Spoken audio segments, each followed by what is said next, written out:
Hello my dear professionals, welcome back to the channel. Today we are discussing how you can make a beautiful first impression at your new job so that you can get maximum career growth till the time you stay in that company. Because whatever perception you make in the initial days, that lasts for a longer time. And today's video will help you immensely just to do that. So if that is something that interests you, keep on watching. This video is powered by Keka. Well, starting with a no-brainer step, but still a lot of people get mistaken at this as well, which is starting with discipline. Coming on time, leaving on time, attending meetings on time. And if you have said to someone that you'll be back in 10 minutes, then be back within those 10 minutes. There shouldn't be any delay of even 1 more minute. Why? Because whatever you display during the initial period of your employment in the new job, that will become a perception in others' minds. So if you're late often and you have to make excuses for things, then that perception will be attached with your name that you are somebody who's always delayed, who's always making excuses. So avoid that. Now coming to our point number 2, which is do your own stuff, which means whatever tasks and responsibilities have been assigned to you, try to complete them by yourself. Without just sitting in the corner and waiting for a godfather or a buddy who will hold your hand and will help you complete all those tasks. Now understand it with the help of this example.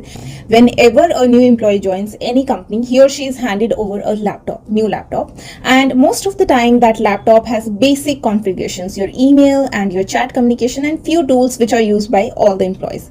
Most of the time it does not have configuration related to your team particularly, or the tools your team use particularly, or many other signups which your role specifically requires. So you are handed over a list of tasks or tools or things that you are expected to integrate in your system or get loaded into your system with the help of IT team. And most of the people, especially beginners, get distracted here and they feel it's somebody else's responsibility to get their laptop ready for the work, to deliver the work. While the reality is company expects you to take care of that task, and every single time when your manager asks that is your laptop all set for the work, and to answer that, if you say no, there is still some delay, something has not been loaded, or I don't know how to do it, that doesn't give a very good impression, because that shows that you have not taken your responsibility seriously.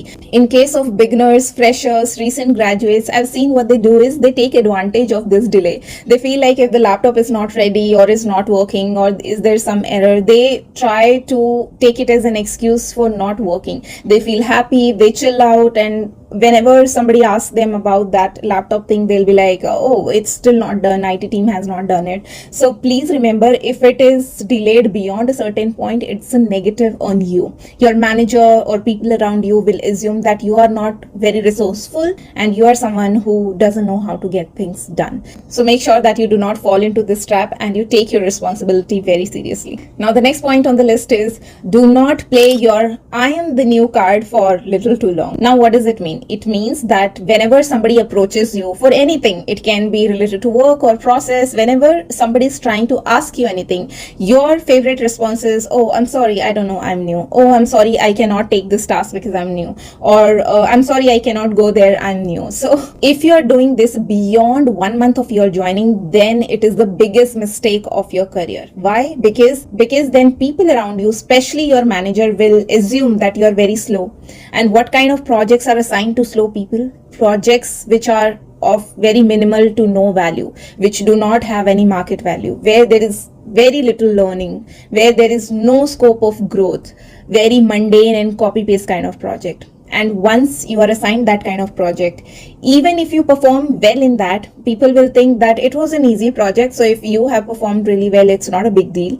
And till next few years, whatever project you get assigned, it will be basis that perception. So if you stay, for example, 3 years in that company, you will not be able to do any significant project until you do something extraordinary to break that perception. So guys, did you see a small behavior, a small act of playing the card for little too long can impact your entire career journey in that particular company? So it's very important that you do not do that. Now the next step on the list is offer your help proactively. Now not many people approaches any new employee for help.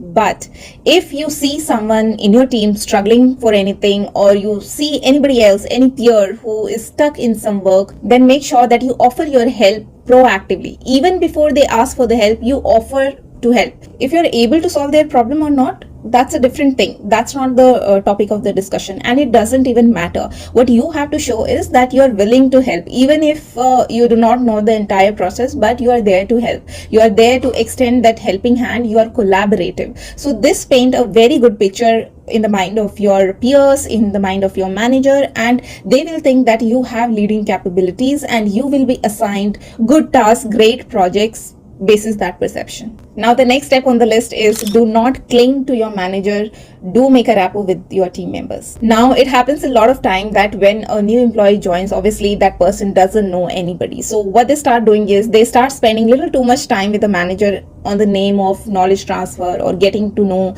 the work, the project. All of that is fine. But if you are doing that for a little too long, the team members will think that you are not very open to have a chit chat with them or to work with them, because every time if you have an issue you reach out to your manager. See, if you do this, it will be very difficult for you to build a good rapport with your team members, because they will have their own assumptions by then.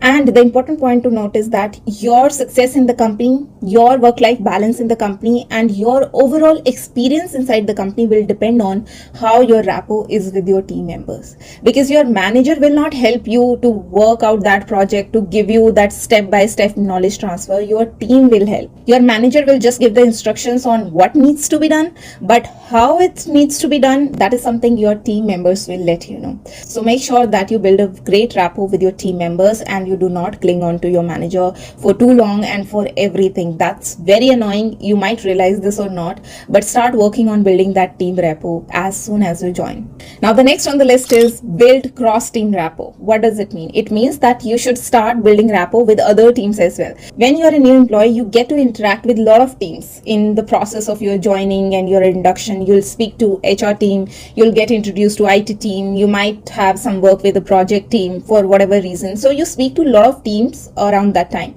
Utilize that opportunity to build a good rapport with them. Speak to them, see what they work on, ask questions, offer help if required, say hi, bye whenever you see them around. Don't ignore them. This rapport goes a long way, because you never know when you need help of someone, and if you already have a good rapport with a person, that person can really help you navigate any kind of problem, especially when you are new. And the last step on our list is take your probation, which is your first 3 months, very seriously and start delivering as soon as possible. Now what happens is people spend little too much time on training. They feel that let me take all the knowledge transfer, all the training, and then I'll start delivering. Now they might spend like entire 4 months into training only. Now you might think, what's wrong in taking the training? It will help the employee to perform better. But listen to the reality, what happens there. See, when you start working on something hands-on, like by yourself, then you realize what are the challenges and what are the errors that are coming and for what you need to get answers and from whom. So you'll get aware of all the problems that come when you actually do the work.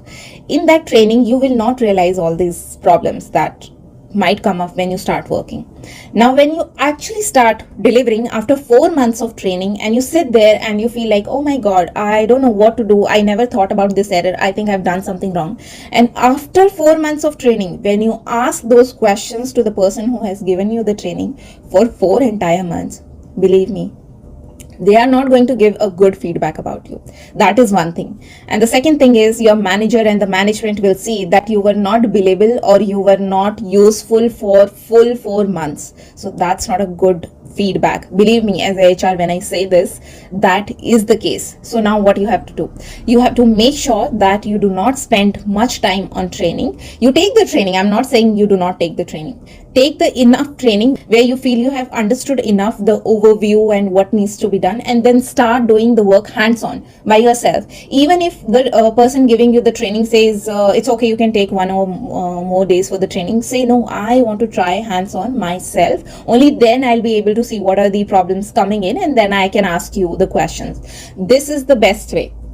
This way, the person will also be able to educate you on what the solution is for the problem that you are facing, because it's not been long time in training. Second, your manager or the management will see that you have started delivering so soon as you have joined, and much sooner than they expected. It paints a very good picture, and they will label you as a fast learner, somebody who learns soon. And what we discussed earlier, that what kind of projects are assigned to slow people, exactly the opposite kind of projects are assigned to fast learners, and these projects are high value clients, high value tasks. Your market value will increase. And obviously the same scenario, you'll be labeled as a fast learner, you get your first project basis that perception, you do a great project, and then the project that you get after that will also be high value. So if you stay in that company for 3 years, you will come out as a really valuable resource. Your market value will be so much higher, and you will be proud of yourself for doing such kind of projects, such kind of tasks, roles,